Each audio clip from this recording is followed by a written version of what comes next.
अच्छे लोगों के साथ बुरा क्यों होता है? ये प्रश्न सदियों से मानव मस्तिष्क को विचलित करता आ रहा है। लोग अक्सर सोचते हैं कि यदि कोई अच्छा है तो उसके साथ बुरा क्यों होता है। इसी संदर्भ में भगवान गौतम बुद्ध ने जीवन के वास्तविक सत्य और कारणों को समझाने के लिए कई शिक्षाएं और उपदेश दिए।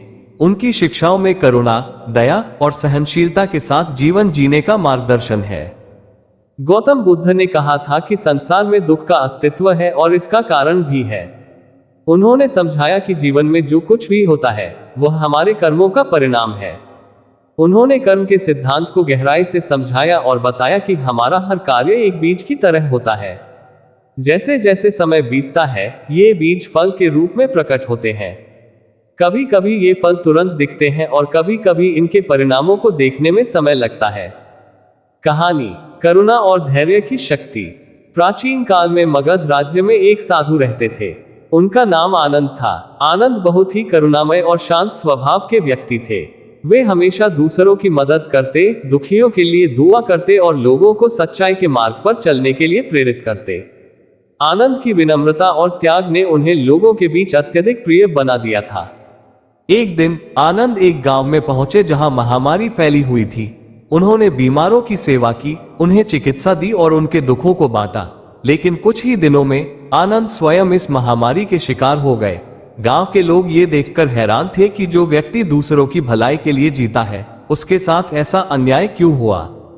जब ये समाचार बुद्ध तक पहुंचा तो उनके शिष्य उनसे पूछने लगे, भगवान, आनंद जैसे पवित्र व्यक्ति के साथ ऐसा क्यों हुआ? क्या उनके अच्छे कर्मों का कोई महत्व नहीं? बुद्ध ने शांतिपूर्वक उत्तर दिया, पिछले जन्मों में किए गए कर्म भी इस जन्म में फल देते हैं। आनंद ने अपनी करुणा और सेवा से न केवल अपने वर्तमान जीवन के दुखों को समाप्त कर दिया बल्कि कई जन्मों के कष्टों को कम कर लिया है। उनका ये दुख उनके पुराने कर्मों का फल है जिसे वे धैर्य और सहनशीलता के साथ सह रहे हैं। लेकिन ध्यान रखो, उनके वर्तमान अच्छे कर्म उनके आने वाले जीवन को सुखमय बनाएंगे। बुद्ध ने एक उदाहरण देते हुए कहा, मान लो किसी व्यक्ति ने अतीत में एक जहरीला बीज बोया था। अब वह बीज अंकुरित हो रहा है, लेकिन यदि वह व्यक्ति इस समय अमृतमय जल से उस पौधे को सींचे तो वह पौधा अपना विष खोकर मीठे फल देने लगेगा। इसी प्रकार आनंद ने अपनी सेवा और करुणा से अपने पुराने कर्मों के विष को समाप्त कर दिया है। गांव वालों का परिवर्तन। गांव के लोगों ने बुद्ध के शब्दों को गहराई से समझा। उन्होंने महसूस किया कि बुराई और भलाई का प्रभाव क्षणिक नहीं बल्कि दीर्घकालिक होता है।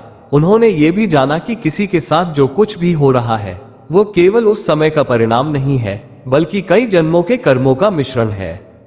आनंद ने अपनी बीमारी के दौरान भी सेवा करना नहीं छोड़ा। वह दूसरों के दुख को कम करने के लिए लगातार प्रयत्नशील रहे। उनके इस समर्पण ने गांव के लोगों को प्रेरित किया। लोग समझ गए कि अच्छे कर्म करने का अर्थ केवल सुख की कामना करना नहीं है बल्कि हर परिस्थिति में अपने धर्म का पालन करना है। दुख और अच्छे कर्मों का संबंध। बुद्ध ने यह भी समझाया कि संसार में दुख का अस्तित्व इसलिए है ताकि हम अपने जीवन में सही मार्ग पर चल सके। उन्होंने कहा, दुख हमें यह सिखाने के लिए आता है कि जीवन अनित्य, नश्वर है। यदि केवल सुख होता तो लोग सत्य और धर्म के महत्व को नहीं समझते। दुख ही वह माध्यम है जो हमें आत्मविश्लेषण करने और अपने कर्मों को सुधारने की प्रेरणा देता है। आनंद की बीमारी धीरे धीरे ठीक हो गई, लेकिन इस घटना ने गांव में एक नई चेतना का संचार किया। लोग अब केवल अपने लिए नहीं बल्कि दूसरों के लिए भी जीने लगे। उन्होंने सीखा कि दुख और सुख दोनों ही जीवन का अभिन्न हिस्सा है। गांव के लोग अब अपने कर्मों को सोच समझकर करने लगे। वे जानते थे कि बुराई का परिणाम कभी न कभी उनके जीवन में वापस आएगा और भलाई का फल भी अवश्य मिलेगा। आनंद के जीवन ने उन्हें यह सिखाया कि परिस्थितियां चाहे कैसी भी हों, हमें सदैव अपने धर्म, सत्य और करुणा के मार्ग पर चलना चाहिए। गौतम बुद्ध ने इस कहानी के अंत में एक महत्वपूर्ण संदेश दिया। उन्होंने कहा, अच्छे लोगों के साथ बुरा इसलिए होता है क्योंकि वे अपने पुराने कर्मों का निपटारा कर रहे होते हैं। लेकिन याद रखो, उनका वर्तमान जीवन उनके भविष्य को उज्जवल बना रहा है। जो इस सत्य को समझ लेता है वह कभी अपने दुखों से विचलित नहीं होता। वह ये जानता है कि यह संसार परिवर्तनशील है और प्रत्येक कर्म का फल अनिवार्य है। इसलिए हमें हर परिस्थिति में अच्छा कर्म करते रहना चाहिए। गौतम बुद्ध की यह शिक्षा हमें यह समझने में मदद करती है कि अच्छे और बुरे अनुभव दोनों ही जीवन के आवश्यक भाग हैं। अच्छे लोग जब बुरे समय से गुजरते हैं तो यह उन्हें और अधिक मजबूत और दयालु बनाता है। ये हमें ये भी सिखाता है कि हर परिस्थिति में हमें अपने कर्तव्यों का पालन करते हुए धैर्य और सहनशीलता बनाए रखनी चाहिए। जीवन में दुख और कष्ट हमें रुकने या हार मानने के लिए नहीं, बल्कि आगे बढ़ने और अपने कर्मों को शुद्ध करने के लिए प्रेरित करते हैं। यही गौतम बुद्ध का सत्य और करुणा का मार्ग है। गौतम बुद्ध ने अपने जीवन और शिक्षाओं के माध्यम से यह स्पष्ट किया कि जीवन में दुख का अनुभव अनिवार्य है। उन्होंने कहा कि दुख एक शिक्षक की तरह है, जो हमें गहराई से जीवन के वास्तविक अर्थ को समझने का अवसर देता है। उन्होंने बताया कि संसार में 3 मुख्य सत्य हैं। जीवन में हर व्यक्ति को दुख का सामना करना पड़ता है। दुख का कारण हमारे अज्ञान, लालच और बुरे कर्म ही दुख के मूल कारण है। दुख का अंत यदि हम सही मार्ग पर चलें और अपने कर्मों को शुद्ध करें तो दुख समाप्त हो सकता है। बुद्ध ने यह भी समझाया कि बुरे समय में ही हम अपनी सच्ची ताकत और धैर्य को पहचानते हैं। ये समय हमें भीतर झांकने का और आत्म सुधार का अवसर प्रदान करता है। एक और कहानी, किसान और बुद्ध। एक बार एक किसान जिसने अपना सारा जीवन ईमानदारी और मेहनत से बिताया था, बुद्ध के पास पहुंचा। वह गुस्से में था और उनसे शिकायत करने लगा। उसने कहा, भगवान, मैंने हमेशा अच्छा किया है, कभी किसी का बुरा नहीं किया। फिर भी मेरे खेत में सूखा पड़ गया और मेरी फसल बर्बाद हो गई, जबकि मेरे पड़ोसी जो हमेशा धोखाधड़ी करते हैं उनकी फसल अच्छी हुई। ये कैसे न्याय है? बुद्ध मुस्कुराए और बोले, प्रिय मित्र, तुम्हारे कर्म तुम्हारे हैं और तुम्हारे पड़ोसी के कर्म उनके। जीवन में जो होता है वह केवल तुम्हारे कर्मों का परिणाम नहीं, बल्कि कई कारकों का मेल है। इस वर्ष तुम्हारे खेत में सूखा पड़ा, ये प्रकृति का हिस्सा है, लेकिन याद रखो, तुमने जो अच्छे कर्म किए हैं वे तुम्हारे जीवन के दूसरे हिस्सों में फल देंगे। बुद्ध ने किसान को समझाया, जब तुम अच्छा कर्म करते हो तो तुम अपने भीतर शांति और संतोष का बीज बोते हो। ये बीज समय के साथ बड़ा होता है और सुख के फल देता है। लेकिन यह मत भूलो कि हर कर्म का फल तुरंत नहीं मिलता। कभी कभी हमें धैर्य रखना पड़ता है और समय का इंतजार करना पड़ता है। बुद्ध ने अपने शिष्यों से कहा कि जीवन में सबसे बड़ी संपत्ति धैर्य और विश्वास है। जब हम बुरे समय से गुजरते हैं तो हमें यह समझना चाहिए कि यह समय भी बीत जाएगा। जैसे अंधेरी रात के बाद सुबह होती है, वैसे ही कठिनाइयों के बाद सुख का आगमन होता है। उन्होंने कहा, धैर्य वह गुण है जो तुम्हें अपने लक्ष्य तक पहुंचने में मदद करता है। जैसे समुद्र में नाविक धैर्यपूर्वक तूफान का सामना करता है और किनारे तक पहुंचता है, वैसे ही जीवन में धैर्य से सभी समस्याओं का समाधान हो सकता है। बुद्ध ने यह भी समझाया कि अच्छे कर्मों की शक्ति असीम होती है। यदि तुम किसी के साथ भलाई करते हो तो वह भलाई एक लहर की तरह फैलती है। ये लहर न केवल दूसरों के जीवन में सुख लाती है, बल्कि तुम्हारे जीवन को भी समृद्ध बनाती है। उन्होंने कहा, अच्छा कर्म करने वाला व्यक्ति कभी अकेला नहीं होता। उसके चारों ओर उसकी भलाई की ऊर्जा होती है, जो उसे बुरे समय में भी शक्ति प्रदान करती है। जब हम दूसरों के लिए जीते हैं तो हमारा जीवन अर्थपूर्ण और खुशहाल बनता है। बुद्ध ने यह भी कहा कि हमें जीवन में जो कुछ भी मिलता है उसके लिए कृतज्ञ होना चाहिए। सुख में कृतज्ञता प्रकट करना आसान है, लेकिन दुख में भी कृतज्ञ होना एक महान गुण है। उन्होंने समझाया, दुख तुम्हें मजबूत और समझदार बनाता है। ये तुम्हें जीवन के सत्य से परिचित कराता है। इसलिए दुख को भी एक आशीर्वाद के रूप में देखो। गौतम बुद्ध की शिक्षा हमें ये सिखाती है कि अच्छे लोगों के साथ बुरा होने का कारण उनका भाग्य नहीं, बल्कि कर्मों का चक्र है। ये चक्र हमेशा घूमता रहता है और हमारे कर्म ही इसे नियंत्रित करते हैं। बुरे समय में हमें न केवल धैर्य रखना चाहिए, बल्कि अपनी भलाई और करुणा को बनाए रखना चाहिए। जीवन में सुख और दुख दोनों ही अस्थायी हैं। बुद्ध ने कहा, जो व्यक्ति इस सत्य को समझ लेता है वह जीवन के किसी भी परिस्थिति में विचलित नहीं होता। वह हमेशा अपने धर्म और सत्य के मार्ग पर चलता है और अंततः निर्वाण को प्राप्त करता है। जीवन की यह कहानी हमें सिखाती है कि अच्छे लोगों को अपने साथ होने वाले बुरे अनुभवों को अपने आत्म सुधार का अवसर मानना चाहिए। हमें यह समझना चाहिए कि यह जीवन एक यात्रा है, जिसमें हर घटना का एक उद्देश्य है। सुख और दुख दोनों हमारे विकास के लिए आवश्यक है। गौतम बुद्ध की शिक्षाओं का पालन करते हुए हम अपने कर्मों को शुद्ध कर सकते हैं और एक ऐसा जीवन जी सकते हैं जो न केवल हमारे लिए बल्कि पूरे संसार के लिए लाभदायक हो। यही जीवन का सच्चा अर्थ है। गौतम बुद्ध की शिक्षाएं हमें ये सिखाती हैं कि जीवन एक यात्रा है, जिसमें हर अनुभव, चाहे वह सुखद हो या दुखद, हमें आगे बढ़ने के लिए तैयार करता है। ये यात्रा तब तक चलती रहती है जब तक हम अपने कर्मों को संतुलित नहीं कर लेते और जीवन के अंतिम सत्य को प्राप्त नहीं कर लेते। बुद्ध ने कहा था, जीवन एक नदी की तरह है। इसका बहाव कभी तेज होता है, कभी धीमा, लेकिन ये हमेशा आगे की ओर बढ़ती है। अगर तुम इस बहाव के साथ बहना सीख जाओ और अपने मन को शांत रखो, तो ये तुम्हें सही दिशा में ले जाएगी। एक और प्रेरणादायक कथा, साधु और पत्थर। एक बार एक वृद्ध साधु किसी गांव से गुजर रहे थे। रास्ते में उन्हें एक बड़ा पत्थर दिखाई दिया जो रास्ते को अवरुद्ध कर रहा था। गांव के लोग परेशान थे क्योंकि यह पत्थर उनके आने जाने में बाधा डाल रहा था। साधु ने यह देखा और पत्थर को हटाने की कोशिश करने लगे। गांव के लोग हंसने लगे और बोले, बाबा, यह पत्थर बहुत बड़ा है, आप इसे अकेले कैसे हटा सकते हैं? लेकिन साधु मुस्कुराए और बोले, मैं अपनी पूरी कोशिश करूंगा, जो कुछ भी होगा वह अच्छा ही होगा। साधु ने पत्थर को हटाने में पूरा दिन बिताया। धीरे धीरे गांव के कुछ लोग उनकी मदद के लिए आगे आए। उन्होंने मिलकर पत्थर को हटाया। पत्थर के नीचे एक छुपा हुआ खजाना मिला। ये देखकर गांव वाले हैरान रह गए। साधु ने मुस्कुराकर कहा, यह खजाना पत्थर के नीचे छुपा हुआ था, लेकिन अगर हम इसे हटाने की कोशिश ही नहीं करते तो इसे कभी नहीं पाते।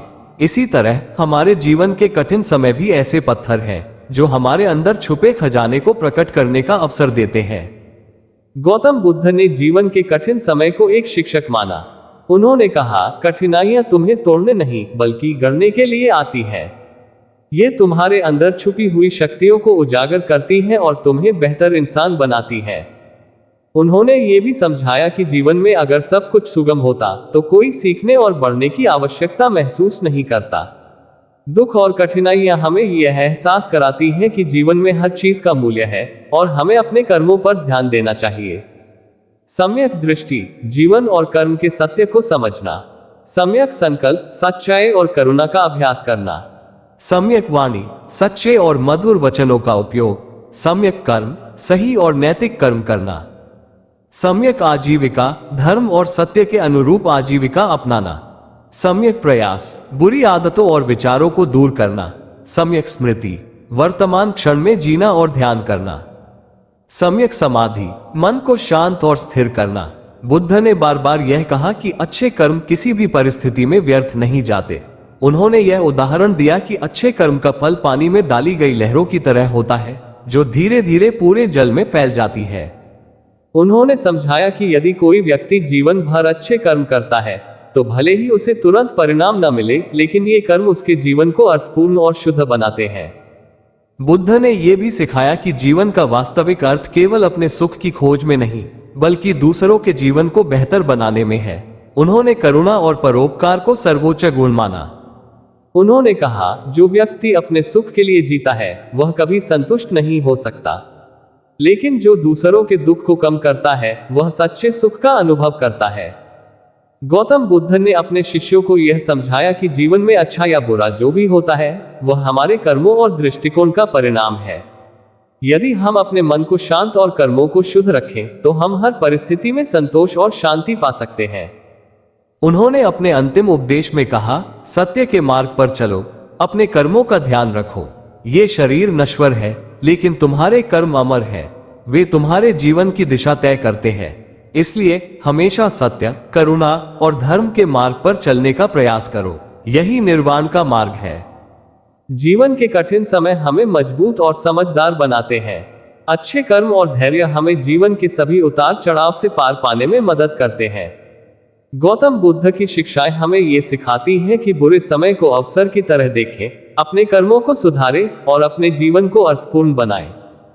इस प्रकार बुद्ध का मार्ग न केवल व्यक्तिगत विकास का साधन है, बल्कि यह संसार को एक बेहतर स्थान बनाने का भी तरीका है। जब हम दूसरों के लिए जीते हैं तो हमारा जीवन सच्चे अर्थों में सार्थक बनता है।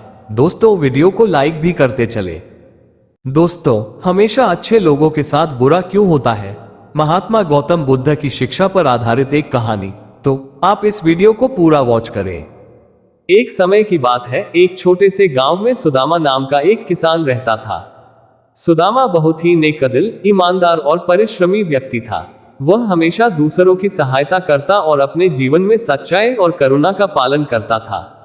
गांव के सभी लोग उसकी प्रशंसा करते थे, लेकिन सुदामा का जीवन उतना सहज नहीं था।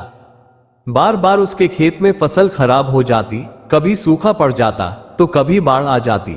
उसके पशु बीमार पड़ जाते और परिवार में भी आर्थिक संकट बना रहता।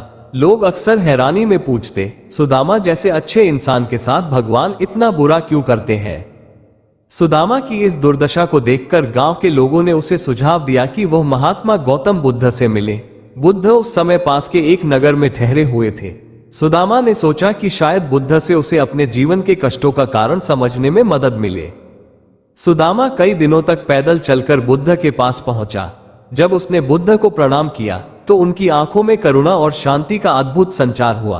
सुदामा ने उनसे पूछा, भगवान, मैं हमेशा सत्य और धर्म के रास्ते पर चलता हूँ, फिर भी मेरे साथ बुरा क्यों होता है? क्या यह मेरे पूर्व जन्म के कर्मों का फल है या भगवान की परीक्षा? बुद्ध मुस्कुराए और बोले, प्रिय सुदामा, तुम्हारा प्रश्न बहुत गूढ़ है। इसका उत्तर देने के लिए मैं तुम्हें एक कहानी सुनाऊंगा। सुनो ध्यान से। एक बार की बात है, एक नगर में आनंद नाम का एक राजा शासन करता था। राजा न्यायप्रिय और दयालु था।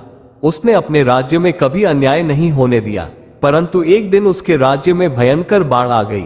बाढ़ ने सारे गांव खेत नष्ट कर दिए। राजा ने अपनी सेना और खजाने का उपयोग करते हुए राहत कार्य करवाए, लेकिन वो सभी लोगों को बचाने में असमर्थ रहा। राजा ने सोचा, मैंने तो हमेशा प्रजा का भला चाहा है, फिर भगवान ने मुझे इतनी कठिनाई क्यों दी? इसी उलझन में वह पास के एक तपस्वी के पास गया। तपस्वी ने राजा को समझाते हुए कहा, हे राजा, जीवन में जो अच्छा या बुरा होता है वह कर्मों के परिणाम का हिस्सा है, परंतु तुम्हारे कार्य और सोच अगर नेक है तो इन कठिनाइयों से तुम सीखकर और मजबूत बनोगे। बुद्ध ने सुदामा से कहा, यह संसार कर्मों का चक्र है। हम जो कर्म करते हैं उनके परिणाम हमें भोगने ही पड़ते हैं, लेकिन अच्छे लोगों के साथ जो बुरा होता है वह उनका दंड नहीं है। ये तो उन्हें जीवन में और दृढ़ बनाने का माध्यम है। एक किसान अपने खेत को तभी उपजाऊ बनाता है जब वह जमीन को बार बार जोतता है। उसी तरह कठिनाइयां हमारे अंदर छिपी शक्ति और धैर्य को प्रकट करती हैं। सुदामा ने बुद्ध की बातों को ध्यान से सुना और समझा कि जीवन में अच्छे बुरे का आना जाना स्वाभाविक है। उन्होंने ये भी जाना कि कठिनाइयों का सामना करना ही जीवन की सच्ची परीक्षा है। सुदामा ने अपने गांव लौटकर अपने जीवन को पहले से भी अधिक करुणामय और परिश्रमी बना लिया। गांव के लोग भी अब समझ गए कि बुराई सिर्फ परीक्षा है, न कि सजा। धीरे धीरे सुदामा के जीवन में भी खुशहाली आने लगी। उसकी फसलें लहलहाने लगी और उसका परिवार सुखी हो गया। महात्मा गौतम बुद्ध की शिक्षा यही कहती है कि अच्छे लोगों के साथ बुरा इसलिए होता है ताकि वे और अधिक दृढ़, समझदार और करुणामय बन सके। ये जीवन के कर्मों का खेल है जिसे हर इंसान को समझना और स्वीकार करना चाहिए। ये कहानी हमें सिखाती है कि जीवन की कठिनाइयों से घबराने के बजाय हमें उनसे सीखकर जीवन को बेहतर बनाना चाहिए। सुदामा ने महात्मा बुद्ध की शिक्षा को आत्मसात कर लिया और इसे अपने जीवन में लागू करना शुरू किया। वो समझ चुका था कि जीवन में आने वाले दुख केवल बाहरी परिस्थितियां हैं, उनका उद्देश्य हमें भीतर से मजबूत बनाना है। गांव लौटने के बाद उसने अपने व्यवहार और दृष्टिकोण में बदलाव किया। एक दिन गांव में अचानक महामारी फैल गई। लोग घबरा गए और अपने परिवार को बचाने के उपाय खोजने लगे। सुदामा ने समझदारी दिखाते हुए लोगों को संगठित किया और उन्हें प्रेरित किया कि वे एक दूसरे की मदद करें। वह दिन रात बीमारों की सेवा में जुट गया। सुदामा ने महात्मा बुद्ध से सीखा था कि करुणा और सेवा सबसे बड़ा धर्म है। उसने न केवल अपने संसाधनों का उपयोग किया, बल्कि गांव के अन्य लोगों को भी प्रोत्साहित किया कि वे मदद के लिए आगे आए। धीरे धीरे महामारी पर काबू पाया गया। गांव के लोगों ने सुदामा की प्रशंसा की, लेकिन इस बार सुदामा ने कहा, यह मेरी नहीं, हम सबकी जीत है। ये कठिनाई हमें सिखाने आई थी कि एकता और सेवा के माध्यम से हम किसी भी संकट का सामना कर सकते हैं। महात्मा बुद्ध की शिक्षाओं में बताया गया है कि संसार में अच्छाई और बुराई का संतुलन बना रहता है। अगर केवल अच्छाई होती तो लोग आलसी और स्वार्थी हो जाते। कठिनाइयां और बुराई हमारे जीवन में इसलिए आती हैं ताकि हम अपने भीतर छिपे धैर्य, साहस और करुणा को पहचान सकें। बुद्ध ने सुदामा को एक और कहानी सुनाई थी जो उसने गांव के लोगों को भी बताई। दोस्तों, वीडियो को लाइक भी करते चले। कहानी। वृद्ध महिला और किसान। एक वृद्ध महिला के पास एकमात्र गाय थी जिससे वह अपना गुजारा करती थी। एक दिन गाय मर गई। महिला ने भगवान से प्रार्थना की, हे भगवान, मैंने जीवन भर सत्य और धर्म का पालन किया, फिर भी आपने मेरी गाय क्यों छीन ली? उसी गांव में एक किसान था जो झूठ बोलता और धोखाधड़ी करता था। उसके पास सैकड़ों गाय थी। वृद्ध महिला ने सवाल किया, भगवान, ये कैसा न्याय है? कुछ दिनों बाद उस किसान की सारी गायें बीमारी से मर गई। किसान भूखा मरने की कगार पर आ गया। तब वृद्ध महिला को समझ में आया कि भगवान का न्याय समय पर होता है, लेकिन हमें धैर्य रखना पड़ता है। सुदामा ने इस कहानी से सीखा कि हर घटना के पीछे एक कारण होता है जिसे समझने में समय लगता है। उसने गांव में एक छोटा पाठशाला शुरू किया जहां वह बच्चों को शिक्षा देता और उन्हें सिखाता कि जीवन में किसी भी परिस्थिति में हिम्मत नहीं हारनी चाहिए। सुदामा ने बच्चों को यह भी सिखाया कि अच्छे कर्म हमेशा फल देते हैं, लेकिन उनका फल तुरंत नहीं मिलता। यह उसी तरह है जैसे बीज बोने के बाद पौधा उगने में समय लेता है। सुदामा की शिक्षा और प्रेरणा से गांव में धीरे धीरे बदलाव आने लगा। लोग एक दूसरे की मदद करने लगे, अपने स्वार्थ को त्यागने लगे और कठिनाइयों को चुनौती के रूप में स्वीकार करने लगे। एक दिन गांव में एक बड़ी आपदा आई। पास के पहाड़ से भारी बारिश के कारण नदी में बाढ़ आ गई। गांव में तबाही मच गई। सुदामा ने बुद्ध की शिक्षा को याद करते हुए नेतृत्व संभाला। उसने गांव के सभी लोगों को संगठित किया और सुरक्षित स्थान पर ले गया। बाढ़ के बाद जब लोग गांव लौटे तो उन्होंने देखा कि उनकी अधिकांश संपत्ति नष्ट हो चुकी है, लेकिन इस कठिनाई ने उन्हें एक महत्वपूर्ण सीख दी। संपत्ति और सुख अस्थायी है, लेकिन एकता और प्रेम हमेशा कायम रहते हैं।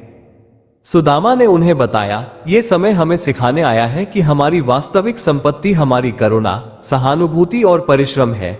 जो लोग अपने कष्टों को समझदारी से सहते हैं, वे ही सच्चे योद्धा हैं।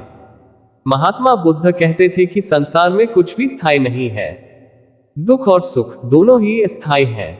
हमें अपनी सोच और दृष्टिकोण को इस तरह विकसित करना चाहिए कि हम हर परिस्थिति को स्वीकार कर सकें। उन्होंने ये भी कहा था, पहला, सत्य का पालन, हमेशा सत्य का अनुसरण करें, चाहे परिस्थिति कैसी भी हो। दूसरा, धैर्य का महत्व, कठिनाइयों में धैर्य बनाए रखना सबसे बड़ा गुण है। तीसरा, करुणा और सेवा, दूसरों की सहायता करना ही सच्चा धर्म है। सुदामा ने अपने जीवन के अंत तक बुद्ध की शिक्षा का पालन किया। वह अपने गांव के लिए प्रेरणा बन गया। उसके निधन के बाद गांव के लोगों ने उसकी स्मृति में एक मंदिर बनवाया, जिसे धैर्य मंदिर नाम दिया गया। महात्मा गौतम बुद्ध की शिक्षाओं पर आधारित इस कहानी से हमें यह सीख मिलती है, अच्छे लोगों के साथ बुरा इसलिए होता है ताकि वे दूसरों के लिए प्रेरणा बन सके। कठिनाइयां हमारे जीवन में इसलिए आती हैं ताकि हम अपनी आंतरिक शक्ति को पहचान सकें। सुख और दुख दोनों ही अस्थायी है, केवल हमारा दृष्टिकोण और कर्म स्थायी है। इस कहानी का संदेश यह है कि सच्चे इंसान को जीवन की हर परिस्थिति को धैर्य और समझदारी से स्वीकार करना चाहिए। गांव के लोगों ने सुदामा के जीवन से बहुत कुछ सीखा। वो केवल एक व्यक्ति नहीं था, बल्कि एक उदाहरण बन चुका था। उसकी कहानी अब केवल गांव तक सीमित नहीं रही, बल्कि आसपास के क्षेत्रों में भी चर्चा का विषय बन गई। लोग दूर दूर से उससे मिलने आते और जीवन की कठिनाइयों पर उसके अनुभव और विचारों को सुनते। बाढ़ के बाद गांव पूरी तरह से तबाह हो गया था। सुदामा ने महात्मा बुद्ध की शिक्षा को ध्यान में रखते हुए गांव के पुनर्निर्माण की जिम्मेदारी ली। उसने सबसे पहले गांव के युवाओं को एकत्र किया और उन्हें प्रेरित किया कि वे एकजुट होकर गांव को फिर से बसाएं। सुदामा ने सभी लोगों को समझाया, हमारे पास जो खो गया उसे याद करके दुखी होने से अच्छा है कि हम जो बचा है उसे नए सिरे से संवारें। गांव के लोग जो पहले अपनी समस्याओं के लिए दूसरों को दोष देते थे, अब सुदामा के नेतृत्व में अपनी जिम्मेदारियां समझने लगे। उन्होंने मिलकर नदी के किनारे बांध बनाया ताकि भविष्य में बाढ़ से बचा जा सके, और सामूहिक रूप से फसलें उगाई और साझा संपत्ति की अवधारणा को अपनाया, और गांव में एक छोटी चिकित्सा केंद्र और स्कूल की स्थापना की, जो सुदामा के सपनों में से एक था। सुदामा ने महसूस किया कि जीवन में आने वाली समस्याओं का समाधान शिक्षा में छिपा है। उसने बुद्ध की शिक्षाओं के आधार पर एक पाठशाला शुरू की, जहां न केवल बच्चों को पढ़ाया जाता, बल्कि बड़ों को भी जीवन की सच्चाई और कर्म के सिद्धांत समझाए जाते। सुदामा पाठशाला में अक्सर महात्मा बुद्ध की शिक्षाओं को कहानियों के माध्यम से समझाता। एक दिन उसने गांव के लोगों को ये कहानी सुनाई। एक नदी के किनारे दो घड़े रखे थे। एक घड़ा नया और मजबूत था, जबकि दूसरा पुराना और थोड़ा टूट चुका था। जब पानी भरने का समय आया तो नया घड़ा खुशी से पानी भरने लगा, लेकिन पुराना घड़ा चिंता में था कि वह पानी ठीक से नहीं ले जा पाएगा। जब पानी भरने के बाद दोनों घड़े वापस लौटे तो नया घड़ा गर्व से बोला, देखो मैं कितना अच्छा हूं, मैंने एक बूंद भी पानी नहीं गिरने दिया। पुराना घड़ा मुस्कुराया और कहा, तुम सही हो, लेकिन मेरे टूटे हिस्सों से गिरने वाला पानी रास्ते में पौधों को सींचता गया। मैंने भी अपने टूटेपन से किसी का भला किया। सुदामा ने इस कहानी के माध्यम से समझाया कि जीवन में हमारी कमियां या कठिनाइयां हमें दूसरों की सेवा करने का अवसर देती हैं। अगर हम अपने दोषों को स्वीकार करके उनका उपयोग अच्छे कामों में करें तो हम भी समाज के लिए उपयोगी बन सकते हैं। समय के साथ सुदामा के प्रयासों से गांव में खुशहाली लौट आई। लोग अब पहले से अधिक आत्मनिर्भर हो गए थे। वे एक दूसरे की मदद करने और कठिन परिस्थितियों का सामना करने में सक्षम हो गए थे। गांव के एक बुजुर्ग ने सुदामा से पूछा, तुम्हारे जीवन में भी बहुत दुख आए, लेकिन तुमने कभी शिकायत क्यों नहीं की? तुमने ये साहस और धैर्य कहां से पाया? सुदामा ने उत्तर दिया, ये सब महात्मा बुद्ध की शिक्षा का ही प्रभाव है। उन्होंने मुझे सिखाया कि जीवन में दुख और सुख दोनों ही अस्थायी है। हमें अपनी ऊर्जा इनकी चिंता करने में नहीं, बल्कि अपने कर्म सुधारने में लगानी चाहिए। सुदामा ने गांव के लोगों को बुद्ध की 4 आर्य सत्य की शिक्षा दी। दुख सत्य, जीवन में दुख अपरिहार्य है। ये हर किसी के जीवन में किसी न किसी रूप में आता है। दुख का कारण, दुख का मुख्य कारण हमारी इच्छाएं, लालच और अज्ञानता है। दुख का समाधान, दुख को समाप्त किया जा सकता है यदि हम अपनी इच्छाओं और लालच को नियंत्रित करें। अष्टांगिक मार्ग, दुख से मुक्ति पाने का रास्ता सही दृष्टि, सही संकल्प, सही वाणी, सही कर्म, सही आजीविका, सही प्रयास, सही स्मृति और सही ध्यान में निहित है। सुदामा ने समझाया कि जब तक हम जीवन में आने वाले दुख को स्वाभाविक नहीं मानेंगे, तब तक हम शांति नहीं पा सकते। कुछ वर्षों बाद गांव के पास एक बड़ा व्यापारी दल आया जो उस क्षेत्र में एक बड़ी परियोजना शुरू करना चाहता था। उन्होंने गांव के लोगों को लालच दिया कि वे अपनी जमीन और संपत्ति बेच दें। गांव के लोग दुविधा में पड़ गए।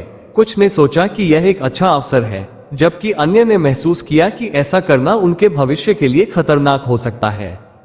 सुदामा ने गांव के लोगों को शांतिपूर्वक सोचने की सलाह दी। उसने कहा, हमें केवल तात्कालिक लाभ के बजाय दीर्घकालिक परिणामों के बारे में सोचना चाहिए। ये हमारी जिम्मेदारी है कि हम अपने गांव की संपत्ति और संस्कृति को बचाए रखें। गांव के लोगों ने सुदामा की बात मानी और व्यापारियों के प्रस्ताव को अस्वीकार कर दिया। बाद में उन्होंने महसूस किया कि यह निर्णय सही था, क्योंकि व्यापारी केवल अपने लाभ के लिए गांव की जमीन का शोषण करना चाहते थे।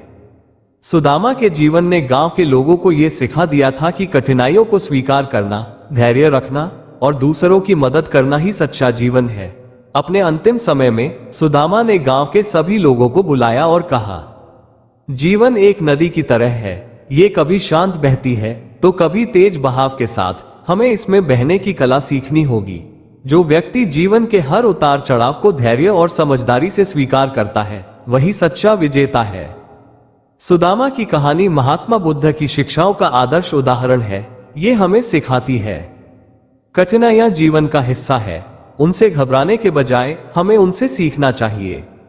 धैर्य और कर्म, हर परिस्थिति में धैर्य बनाए रखना और सही कर्म करना ही हमारी सच्ची ताकत है। करुणा और सेवा, दूसरों की मदद करने से जीवन का सच्चा सुख मिलता है। सुदामा के जीवन ने यह साबित कर दिया कि अच्छे लोगों के साथ बुरा इसलिए होता है ताकि वे अपने अनुभवों से दूसरों को प्रेरित कर सकें और जीवन को बेहतर बना सकें। इस कहानी का संदेश यह है कि हर चुनौती के पीछे एक अवसर छिपा होता है। हमें अपनी सोच और दृष्टिकोण को इतना मजबूत बनाना चाहिए कि हम जीवन की हर परीक्षा में खरे उतरें। सुदामा का प्रभाव और उनका आदर्श गांव। सुदामा के नेतृत्व और बुद्ध की शिक्षाओं के पालन से गांव ने अपनी एक नई पहचान बना ली थी। यह अब केवल एक गांव नहीं, बल्कि आदर्श जीवन का केंद्र बन चुका था। आसपास के गांवों और क्षेत्रों से लोग यहां आते और सुदामा से प्रेरणा पाते। गांव में अब एक नई संस्कृति विकसित हो चुकी थी। लोग एक दूसरे के प्रति सहानुभूति और करुणा का भाव रखते थे। उनका मानना था कि मिलकर काम करने और दूसरों की मदद करने से किसी भी समस्या का समाधान किया जा सकता है। सुदामा ने गांव के बच्चों के लिए एक विशेष शिक्षा योजना तैयार की। ये शिक्षा केवल पुस्तकों तक सीमित नहीं थी, बल्कि जीवन के मूल्यों, कर्मों और समाज सेवा पर आधारित थी। वो बच्चों को ये सिखाता था कि ईमानदारी और परिश्रम ही सफलता का आधार है। दूसरों की मदद करना सबसे बड़ा धर्म है। हर कठिनाई एक अवसर है जो हमें मजबूत और समझदार बनाती है। सुदामा के प्रयासों से गांव के बच्चे न केवल शिक्षित हुए, बल्कि समाज के लिए जिम्मेदार नागरिक भी बने। गांव में शांति और खुशहाली के कई साल बीत गए, लेकिन एक दिन गांव के पास के जंगल में डकैतों का एक गिरोह आ गया।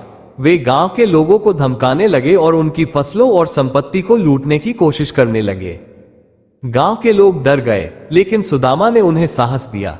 उसने कहा, हमारी अच्छाई और करुणा हमारी सबसे बड़ी ताकत है। डकैतों से लड़ाई हथियारों से नहीं, बल्कि समझ और धैर्य से करनी होगी। सुदामा ने गांव के युवाओं को संगठित किया और उन्हें शांतिपूर्वक समाधान निकालने के लिए प्रेरित किया। उन्होंने डकैतों के नेता से मिलने का फैसला किया। डकैतों का नेता पहले तो सुदामा की बात सुनने को तैयार नहीं था, लेकिन सुदामा ने उसे बुद्ध की शिक्षाओं और कर्म के सिद्धांत समझाए। उसने कहा, जो लोग दूसरों का हक छीनते हैं वे कभी भी सुखी नहीं रह सकते, लेकिन अगर तुम अपनी ताकत को अच्छे कामों में लगाओ तो तुम्हें सच्चा सम्मान मिलेगा। सुदामा की बातों का डकैतों पर गहरा असर हुआ। उन्होंने लूटपाट छोड़कर गांव के पुनर्निर्माण में मदद करने का वादा किया। यह सुदामा के धैर्य और करुणा की जीत थी। सुदामा ने अपना पूरा जीवन दूसरों की सेवा में समर्पित कर दिया। उम्र बढ़ने के साथ उनका स्वास्थ्य धीरे धीरे गिरने लगा, लेकिन उन्होंने आखिरी समय तक अपनी जिम्मेदारियों को निभाया। एक दिन जब उन्होंने महसूस किया कि उनका अंत समय निकट है, उन्होंने गांव के सभी लोगों को बुलाया। उन्होंने कहा, मेरा जीवन एक उदाहरण है कि कठिनाइयां हमें गिराने नहीं, बल्कि उठाने के लिए आती हैं। अगर हम हर स्थिति को स्वीकार करें और अपने कर्मों को सुधारें, तो जीवन हमेशा हमें आगे बढ़ने का रास्ता दिखाएगा। याद रखें, सच्चा सुख दूसरों की मदद करने में है। सुदामा के निधन के बाद गांव के लोगों ने उनकी याद में एक स्मारक बनाया। इसे करुणा स्थल नाम दिया गया। ये स्मारक सुदामा की शिक्षाओं और महात्मा बुद्ध के आदर्शों का प्रतीक बन गया। गांव के लोग सुदामा की शिक्षाओं को कभी नहीं भूले। उन्होंने उनके दिखाए रास्ते पर चलना जारी रखा और अपने गांव को और भी बेहतर बनाया। ये गांव अब आदर्श गांव के नाम से जाना जाने लगा। सुदामा की जीवन कहानी यह सिखाती है कि कठिनाइयां हमारे जीवन को मजबूत बनाने का माध्यम है। धैर्य, करुणा और ईमानदारी जीवन के सबसे बड़े गुण हैं। सच्ची सफलता दूसरों की भलाई और सेवा में है। अच्छे कर्मों का फल भले ही देर से मिले, लेकिन वो अवश्य मिलता है। महात्मा बुद्ध ने कहा था, जो मनुष्य अपने दुख को समझकर उसका समाधान करता है और दूसरों की भलाई के लिए काम करता है, वही सच्चा बुद्धिमान है। सुदामा का जीवन इसी शिक्षा का मूर्त रूप था। उसकी कहानी हर व्यक्ति के लिए प्रेरणा है कि अच्छाई और धैर्य का मार्ग कभी असफल नहीं होता। इस प्रकार अच्छे लोगों के साथ बुरा इसलिए होता है कि वे अपने अनुभवों से दुनिया को रोशन कर सके। ये कठिनाई हमें सिखाने और बेहतर बनाने के लिए आती है। हमें केवल ये समझना है कि हर कठिनाई के पीछे एक बड़ा उद्देश्य छिपा है। गांव में नई ऊर्जा का संचार। सुदामा के जाने के बाद भी उनका प्रभाव गांव पर कायम रहा। उनकी शिक्षा, उनके विचार और उनके द्वारा स्थापित परंपराएं गांव के हर व्यक्ति के दिल में रची बसी थी। गांव के लोग अब अपने जीवन को एक नए दृष्टिकोण से देखना सीख चुके थे। सुदामा की याद में बनाए गए करुणा स्थल पर हर दिन लोग इकट्ठा होते और सुदामा की कहानियों और महात्मा बुद्ध की शिक्षाओं का पाठ करते। ये स्थान अब केवल एक स्मारक नहीं था, बल्कि एक शिक्षण केंद्र और प्रेरणा स्थल बन गया। यहाँ लोगों को यह सिखाया जाता था कि जीवन में धैर्य और करुणा का महत्व कितना गहरा है। गांव के बुजुर्ग और शिक्षित लोग सुदामा के विचारों को नई पीढ़ी तक पहुंचाने में जुट गए। बच्चे अब केवल पढ़ाई ही नहीं करते थे, बल्कि जीवन के नैतिक मूल्यों को भी आत्मसात करते थे। वे सिखाए गए प्रकृति का सम्मान करना, नदी, जंगल और भूमि की रक्षा करना, क्योंकि ये जीवन का आधार है। सह अस्तित्व, सभी जीवों और इंसानों के साथ शांतिपूर्वक जीने की कला। कर्तव्य निष्ठा, हर व्यक्ति को अपने कर्मों के प्रति जिम्मेदार रहना चाहिए। समय के साथ गांव ने खुद को आत्मनिर्भर बना लिया। खेती के साथ साथ लोगों ने छोटे उद्योग शुरू किए। महिलाएं भी सिलाई कढ़ाई और हस्तशिल्प में माहिर हो गईं। इससे गांव की आर्थिक स्थिति में सुधार हुआ। गांव में अब हर त्योहार को एकता और प्रेम के साथ मनाया जाता। वे केवल आनंद के लिए नहीं बल्कि समाज के कल्याण के लिए भी कार्यक्रम आयोजित करते। करुणा मेले में हर साल लोग अपने उत्पाद बेचते और उससे प्राप्त धन को जरूरतमंदों के लिए दान करते। सुदामा ने महात्मा बुद्ध की अष्टांगिक मार्ग की जो शिक्षा गांव में दी थी, वो अब हर व्यक्ति के जीवन का हिस्सा बन चुकी थी। गांव के लोग सही दृष्टि हर समस्या को एक नई संभावना के रूप में देखते। सही संकल्प हर कार्य को निष्ठा और ईमानदारी से करते। सही वाणी केवल प्रेम और करुणा से भरी बातें करते। सही कर्म दूसरों की मदद और भलाई में संलग्न रहते। सही आजीविका ईमानदारी से कमाई करते। सही प्रयास निरंतर अपने जीवन और समाज को बेहतर बनाने की कोशिश करते। सही स्मृति अपने अतीत से सीखते और भविष्य के लिए योजना बनाते। सही ध्यान अपने मन को शांत और केंद्रित रखने के लिए ध्यान करते। कुछ वर्षों बाद गांव में एक बार फिर एक बड़ी चुनौती आई। एक लंबे सूखे के कारण गांव के जल स्रोत सूख गए और फसलों का उत्पादन बंद हो गया। लोग फिर से निराशा में डूबने लगे। लेकिन इस बार गांव के लोग पहले जैसे नहीं थे। उन्होंने सुदामा की शिक्षा को याद किया और आपस में संगठित हो गए। उन्होंने एक योजना बनाई। गांव के पास एक बड़ा जलाशय बनाया, वर्षा जल संचयन की तकनीक अपनाई, सूखा प्रतिरोधी फसलों की खेती शुरू की, सामूहिक रूप से जल का उपयोग करने और उसे बचाने की नीति बनाए। ये सब गांव के लोगों की एकता और धैर्य का परिणाम था। कुछ ही समय में गांव ने इस सूखे से उबरते हुए अपनी समृद्धि फिर से प्राप्त कर ली। सुदामा की शिक्षाएं अब केवल गांव तक सीमित नहीं थीं। आसपास के गांवों ने भी इस आदर्श गांव से प्रेरणा ली। धीरे धीरे ये शिक्षा पूरे क्षेत्र में फैल गई। लोग अब ये समझने लगे थे कि कठिनाइयों को स्वीकार करना और उनका समाधान खोजना ही सच्चा जीवन है। गांव में एक दिन करुणा स्थल पर एक व्यक्ति ने बुद्ध की यह कहानी सुनाई। कहानी दुखी किसान और बुद्ध। एक किसान महात्मा बुद्ध के पास आया और बोला, हे भगवान, मेरा जीवन दुखों से भरा हुआ है। मेरी फसल खराब हो जाती है, परिवार के लोग मुझसे खुश नहीं रहते और मैं हमेशा चिंताओं में डूबा रहता हूँ। कृपया मुझे ऐसा उपाय बताइए जिससे मैं अपने सभी दुखों से मुक्त हो सकूं। बुद्ध मुस्कुराए और बोले, तुम अपने दुखों को छोड़ने का प्रयास मत करो, बल्कि उन्हें समझने की कोशिश करो। जीवन में 83 समस्याएं हमेशा रहेंगी। अगर तुम एक समस्या का समाधान करोगे तो दूसरी आ जाएगी, लेकिन तुम्हारे पास एक विकल्प है। अगर तुम इन समस्याओं को स्वीकार करना सीख जाओ तो वे तुम्हें प्रभावित नहीं करेगी। इस कहानी ने गांव के लोगों को यह सिखाया कि समस्याओं से बचने की बजाय उनका सामना करना और उन्हें स्वीकार करना सच्ची शक्ति है। गांव ने सुदामा के विचारों को हमेशा जीवित रखा। ये गांव अब एक ऐसा स्थान बन चुका था जहां लोग जीवन की सच्ची शिक्षा लेने आते। गांव ने एक जीवन शैली पाठशाला शुरू की जहां लोगों को कठिन परिस्थितियों से निपटने की कला, धैर्य, करुणा और सहनशीलता का महत्व, सामुदायिक जीवन का आदर्श। ये पाठशाला इतनी प्रसिद्ध हो गई कि देश भर से लोग इसे देखने और यहाँ की जीवन शैली को अपनाने के लिए आने लगे।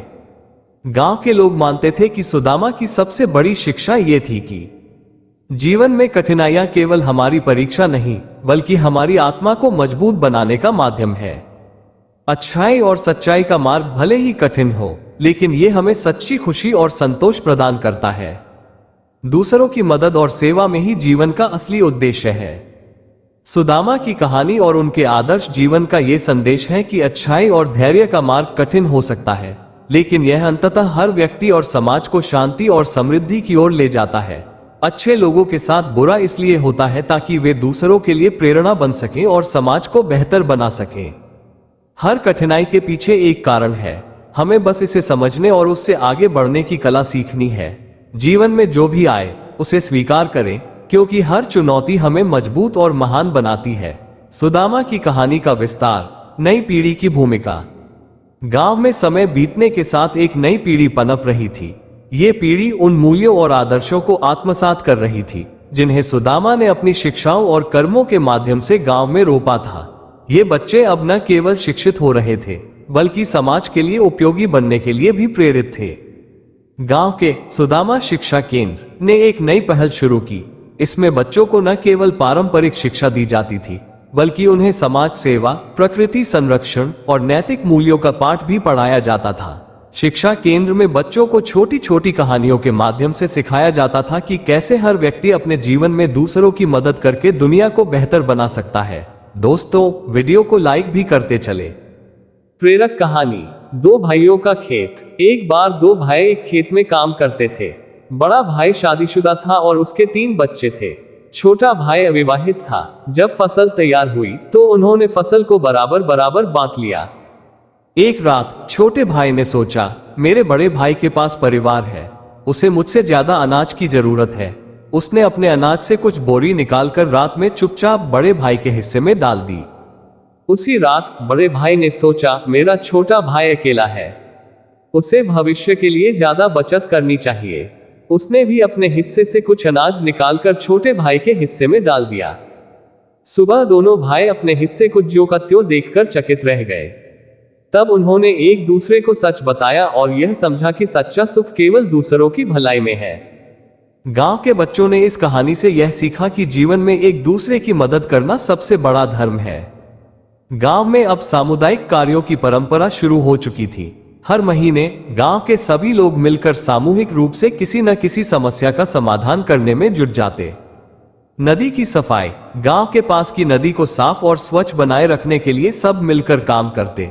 साझा खेत, जो लोग गरीब थे और अपनी जमीन नहीं जोत सकते थे, उनके लिए सामूहिक खेती की जाती। प्राकृतिक आपदा प्रबंधन, सूखा, बाढ़ या अन्य समस्याओं के लिए गांव के लोगों ने एक कोष बनाया, जिसमें हर परिवार नियमित रूप से योगदान देता। गांव की नई पीढ़ी ने सुदामा की शिक्षा को सीमित दायरे से बाहर ले जाने की ठानी। उन्होंने सुदामा विचार मंच नामक एक संगठन बनाया, जो अन्य गांवों और शहरों में भी सुदामा की शिक्षाओं को फैलाने का काम करता था।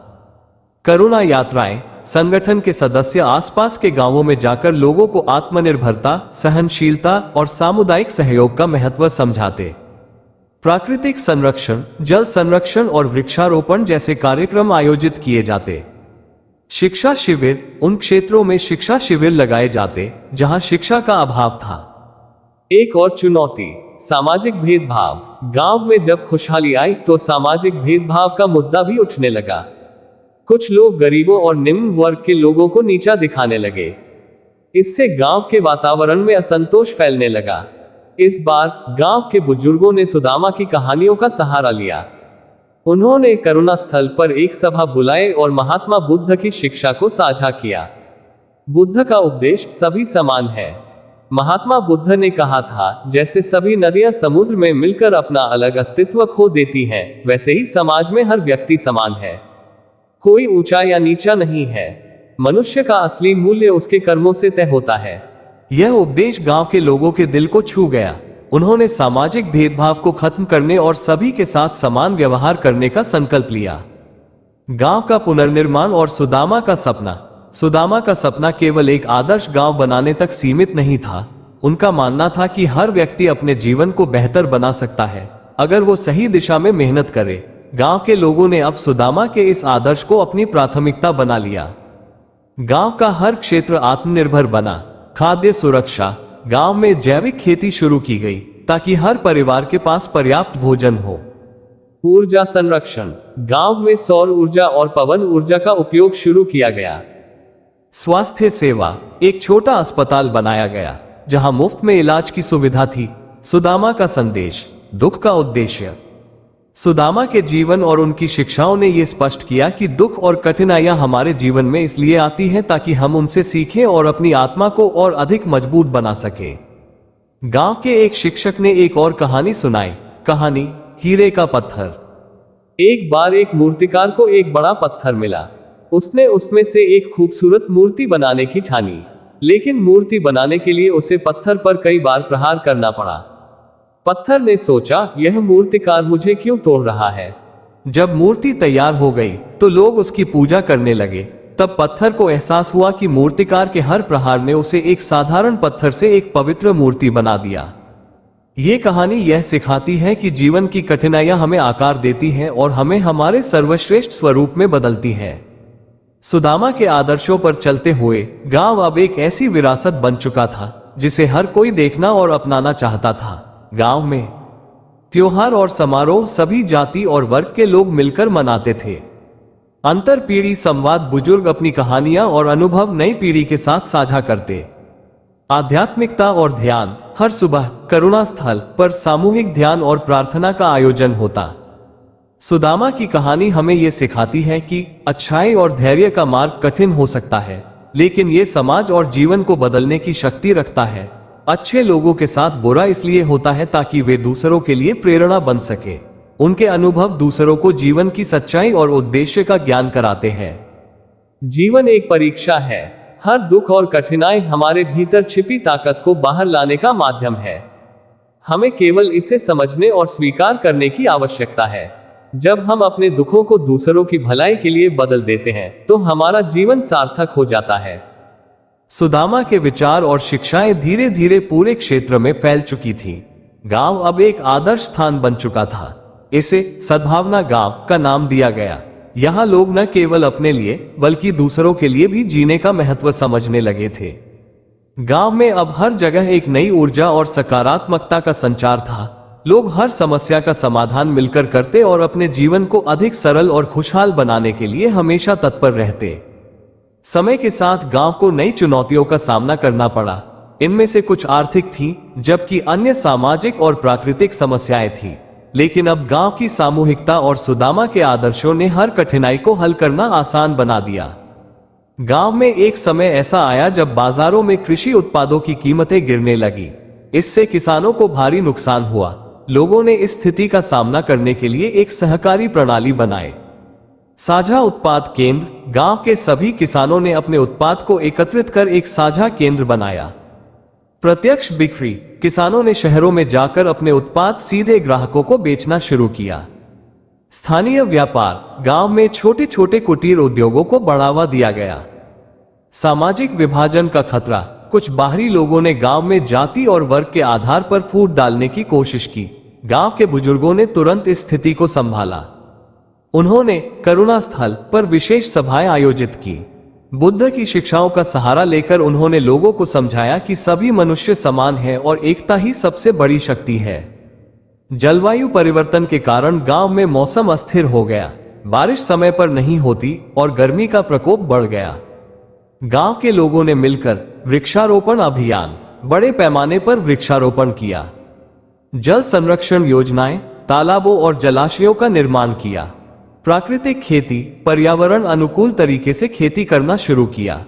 गांव के बच्चों ने अब शिक्षा प्राप्त कर बड़े शहरों में नौकरी और व्यवसाय करना शुरू कर दिया था, लेकिन वे अपनी जड़ों को कभी नहीं भूले। सामुदायिक योगदान, जो लोग गांव छोड़कर बाहर चले गए थे, उन्होंने अपनी कमाई का एक हिस्सा गांव के विकास में दान करना शुरू किया।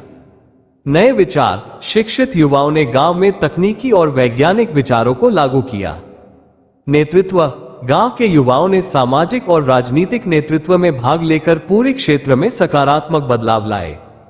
सुदामा का सपना था कि गांव न केवल आत्मनिर्भर बने, बल्कि यह एक ऐसा स्थान बने जहां हर व्यक्ति एक दूसरे की मदद कर सके। उनके विचार अब न केवल उनके गांव तक, बल्कि दूर दूर तक फैल चुके थे। गांव के लोगों ने एक नई योजना बनाई जिसे सुदामा ग्राम मॉडल का नाम दिया गया।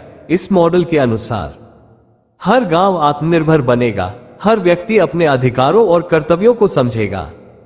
करुणा और सह अस्तित्व के सिद्धांतों को अपनाया जाएगा। शिक्षा और पर्यावरण संरक्षण पर विशेष ध्यान दिया जाएगा। यह मॉडल पूरे राज्य में लागू किया गया और इससे गांवों में गरीबी, अशिक्षा और सामाजिक असमानता कम होने लगी। गांव की प्रसिद्धि अब दूर दूर तक पहुंच चुकी थी। कई यात्री, विद्वान और शोधकर्ता इस गांव को देखने और इसके मॉडल को समझने के लिए आने लगे। शोध केंद्र, गांव को एक शोध केंद्र के रूप में विकसित किया गया जहां लोग ग्रामीण विकास और सामाजिक एकता के सिद्धांतों को सीखते। अध्यात्म और ध्यान, करुणा स्थल अब एक ध्यान केंद्र बन गया जहां लोग मानसिक शांति और जीवन के गूढ़ अर्थ को समझने आते। अनुकरणीय स्थान, अन्य गांवों और शहरों ने सुदामा ग्राम के सिद्धांतों को अपनाना शुरू किया। सुदामा भले ही इस दुनिया से जा चुके थे, लेकिन उनके विचार और शिक्षाएं हर व्यक्ति के जीवन का हिस्सा बन चुकी थी। एक बार गांव के एक वृद्ध ने करुणा स्थल पर बच्चों को ये कहानी सुनाई। एक बार एक छोटा बीज पत्थरों के बीच गिर गया। उसने सोचा, यहां मैं कभी नहीं बढ़ पाऊंगा। लेकिन धीरे धीरे उसने अपने चारों ओर मिट्टी खोजी, पानी इकट्ठा किया और खुद को सूरज की ओर बढ़ाया। कुछ समय बाद वह एक विशाल वृक्ष बन गया जो हर किसी को छाया और फल देता था। ये जीवन की सच्चाई है। कठिनाइयां हमारी जड़ें मजबूत करती हैं और हमें अपने लक्ष्य तक पहुंचने की शक्ति देती हैं। सुदामा की कहानी और उनका जीवन ये सिखाता है कि कठिनाई और बुराई हमें कमजोर नहीं बल्कि और अधिक शक्तिशाली बनाती है। अच्छे लोगों के साथ बुरा इसलिए होता है ताकि वे अपनी करुणा और सहनशीलता से दूसरों के लिए मार्गदर्शक बन सके। अच्छाई और सच्चाई का रास्ता कठिन हो सकता है, लेकिन यही रास्ता सच्चे सुख, शांति और संतोष की ओर ले जाता है। कठिनाइयों को गले लगाओ क्योंकि वे तुम्हें निखारने और महान बनाने आए हैं। इस प्रकार सुदामा के गांव ने दुनिया को यह सिखाया कि अच्छाई और सामूहिकता की शक्ति हर चुनौती को हरा सकती है और दुनिया को एक बेहतर स्थान बना सकती है। गांव की शिक्षा का देशव्यापी प्रसार। सुदामा और उनके गांव की शिक्षाएं अब पूरे देश में चर्चा का विषय बन चुकी थी। कई राज्यों के सरकारी अधिकारी और समाज सुधारक गांव का दौरा करते और यहां की व्यवस्थाओं को समझने की कोशिश करते। गांव अब केवल एक स्थान नहीं बल्कि एक विचारधारा बन चुका था जिसे सुदामा आदर्श कहा जाता था। ग्राम विकास योजनाएं। सुदामा ग्राम मॉडल को अपनाकर देश के कई हिस्सों में ग्राम विकास योजनाएं लागू की गई। सामाजिक सुधार। सामाजिक भेदभाव और असमानता को खत्म करने के लिए गांव के दृष्टांतों का प्रचार किया गया। शिक्षा प्रणाली में बदलाव। स्कूलों और कॉलेजों में सुदामा की कहानी को पाठ्यक्रम का हिस्सा बनाया गया ताकि बच्चों में सहनशीलता और करुणा का बीज बोया जा सके। गांव के कुछ बुजुर्गों और शिक्षित युवाओं ने गांव की सीमाओं से बाहर जाकर अन्य क्षेत्रों में विकास कार्य शुरू किए। वे सुदामा के सिद्धांतों को अपनाकर दूसरे गांवों को भी आत्मनिर्भर बनने में मदद करने लगे। गांव की नई पीढ़ी ने न केवल सुदामा के आदर्शों को आत्मसात किया बल्कि उन्हें आधुनिक तकनीक और विचारों के साथ जोड़ा। तकनीकी सुधार। गांव के बच्चों ने पढ़ाई के बाद लौटकर गांव में नई तकनीकों को लागू किया, जैसे कि कृषि में ड्रिप सिंचाई प्रणाली और सौर ऊर्जा का उपयोग। डिजिटल साक्षरता। गांव के लोगों को कंप्यूटर और इंटरनेट का ज्ञान दिया गया ताकि वे आधुनिक दुनिया से जुड़े रह सके। स्वास्थ्य और स्वच्छता। बच्चों ने स्वास्थ्य शिविर और स्वच्छता अभियान चलाए जिससे गांव के हर व्यक्ति को बेहतर जीवन जीने का अवसर मिला। सुदामा के आदर्शों ने गांव की महिलाओं को भी सशक्त बनाया। अब वे न केवल घर की देखभाल करती बल्कि गांव के विकास कार्यों में भी भाग लेती। महिला स्वावलंबन समूह। महिलाओं ने सिलाई, कढ़ाई और हस्तशिल्प के माध्यम से अपनी आजीविका बनाए। नेतृत्व। गांव की पंचायत में अब महिलाओं को भी नेतृत्व का मौका दिया गया। शिक्षा का प्रसार। महिलाएं उन बच्चों को शिक्षित करने लगी जिनके परिवार शिक्षा का खर्च नहीं उठा सकते थे। गांव को एक बार फिर बड़ी कठिनाई का सामना करना पड़ा। महामारी के कारण गांव में लोग बीमार पड़ने लगे, लेकिन सुदामा के आदर्शों पर चलते हुए गांव ने इस समस्या को भी सफलतापूर्वक हल किया। स्वास्थ्य शिविर। गांव के युवाओं ने पास के शहर से डॉक्टरों और दवाइयों का प्रबंध किया। सामाजिक दूरी और स्वच्छता। गांव के लोगों ने मिलकर स्वच्छता अभियान चलाया और महामारी से बचाव के उपाय अपनाए। 3. तारांकन सामूहिक सहयोग। तारांकन जिन परिवारों के पास खाने का अभाव था उनके लिए गांव के अन्य लोगों ने सामूहिक रूप से भोजन का प्रबंध किया। गांव की कहानी अब देश की सीमाओं को पार कर चुकी थी। कई अंतर्राष्ट्रीय संस्थाएं इस गांव की सफलता को देखने के लिए यहां आने लगी। शोध और अध्ययन केंद्र। गांव को एक अंतर्राष्ट्रीय शोध केंद्र के रूप में विकसित किया गया। शांति का प्रतीक। गांव को करुणा और शांति का गांव कहा जाने लगा। पर्यटन का केंद्र। गांव में हर साल सैकड़ों पर्यटक आते जो सुदामा की कहानी और यहां की जीवन शैली से प्रेरणा लेते। गांव के लोगों ने हर साल सुदामा दिवस मनाने का निर्णय लिया। इस दिन सामूहिक प्रार्थना। करुणा स्थल पर लोग महात्मा बुद्ध और सुदामा को याद करते हुए प्रार्थना करते। सामाजिक कार्य। इस दिन सामूहिक रूप से वृक्षारोपण, नदी की सफाई और गरीबों की मदद की जाती।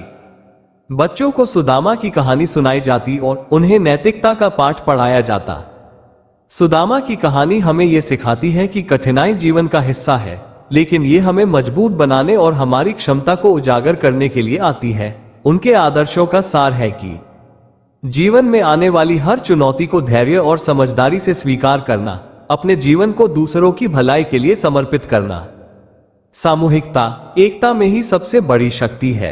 गांव ने सुदामा के आदर्शों पर चलते हुए ये सिद्ध कर दिया कि अच्छाई और सत्य का मार्ग कठिन हो सकता है, लेकिन यह अंततः सभी को सुख, शांति और संतोष प्रदान करता है। सुदामा के विचार आज भी हमें ये प्रेरणा देते हैं कि हर दुख हमें नया सबक सिखाने और हमें बेहतर इंसान बनाने के लिए आता है।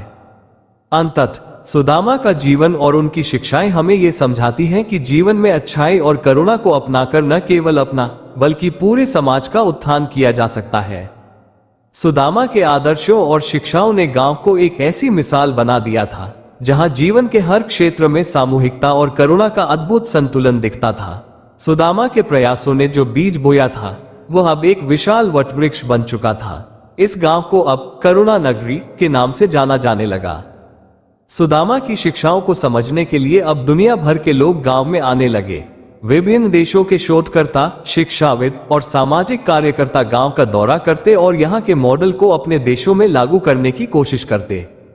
गांव में हर साल करुणा सम्मेलन आयोजित किया जाने लगा, जिसमें विभिन्न देशों के लोग भाग लेते और सामाजिक विकास पर चर्चा करते। गांव में वैश्विक सुदामा केंद्र स्थापित किया गया, जहां महात्मा बुद्ध और सुदामा के आदर्शों पर आधारित शोध और कार्यशालाएं आयोजित की जाती थी। गांव के लोग अब केवल अपने गांव तक सीमित नहीं थे, वे सुदामा के आदर्शों को लेकर देश के विभिन्न हिस्सों में काम कर रहे थे। गांव के शिक्षित युवाओं ने ग्राम सुधार मिशन की स्थापना की। इसके तहत वे दूसरे गांवों में जाकर लोगों को आत्मनिर्भर बनने और सामाजिक एकता का महत्व समझाते। उन्होंने ग्रामीण इलाकों में स्वास्थ्य, शिक्षा और स्वच्छता शिविर लगाए। दूसरे गांवों को सहकारी मॉडल अपनाने में मदद की। एक बार गांव को भयंकर बाढ़ का सामना करना पड़ा, लेकिन सुदामा के आदर्शों पर चलते हुए गांव के लोगों ने एकजुट होकर इस समस्या को हल किया। सभी ने मिलकर बाढ़ पीड़ितों को सुरक्षित स्थानों पर पहुंचाया और उन्हें भोजन व आश्रय प्रदान किया। गांव ने बांध बनाने और जल प्रबंधन की आधुनिक तकनीकों का उपयोग करना शुरू किया। भविष्य में ऐसी समस्याओं से बचने के लिए एक आपदा प्रबंधन केंद्र स्थापित किया गया। गांव ने शिक्षा को न केवल साक्षरता का माध्यम माना, बल्कि इसे समाज के नैतिक और सांस्कृतिक विकास का आधार बनाया। बच्चों को केवल पढ़ाई तक सीमित नहीं रखा गया, उन्हें नैतिक शिक्षा, कृषि, कला और शिल्प का भी ज्ञान दिया गया। सुदामा के आदर्शों पर आधारित गुरुकुल की स्थापना की गई, जहां शिक्षक और विद्यार्थी एक परिवार की तरह रहते थे। महिलाओं की शिक्षा पर विशेष ध्यान दिया गया, जिससे वे आत्मनिर्भर और सशक्त बन सके। गांव की नई पीढ़ी ने अब नेतृत्व की बागडोर संभाल ली थी। उन्होंने आधुनिक तकनीकों को सुदामा के आदर्शों के साथ जोड़ा। गांव में डिजिटल सुविधाएं स्थापित की गई। हर व्यक्ति को इंटरनेट और तकनीक का ज्ञान दिया गया। प्लास्टिक का उपयोग पूरी तरह बंद कर दिया गया और हर घर में कचरे के प्रबंधन की व्यवस्था की गई। सौर ऊर्जा और पवन ऊर्जा का उपयोग गांव की हर गतिविधि में किया जाने लगा।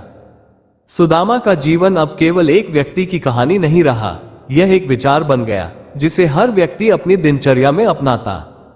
गांव में एक युवा किसान था जिसने अपनी फसल के खराब होने के कारण खेती छोड़ने का मन बना लिया था। सुदामा के आदर्शों से प्रेरित होकर बुजुर्गों ने उसे समझाया, कठिनाइयां जीवन का हिस्सा है। यदि तुम अपनी मेहनत पर भरोसा रखोगे तो सफलता तुम्हारे कदम चूमेगी। फसलें खराब हो सकती हैं, लेकिन मेहनत और आशा हमेशा नई फसलें उगाती है। उस किसान ने मेहनत जारी रखी और अगले साल उसने अपनी सबसे अच्छी फसल उगाई। सुदामा की शिक्षाएं ये सिद्ध करती हैं कि जीवन में अच्छाई और करुणा का मार्ग सबसे अधिक स्थायी और प्रभावी है। उनका संदेश, सभी मनुष्य समान हैं और हमें बिना किसी भेदभाव के एक दूसरे की मदद करनी चाहिए।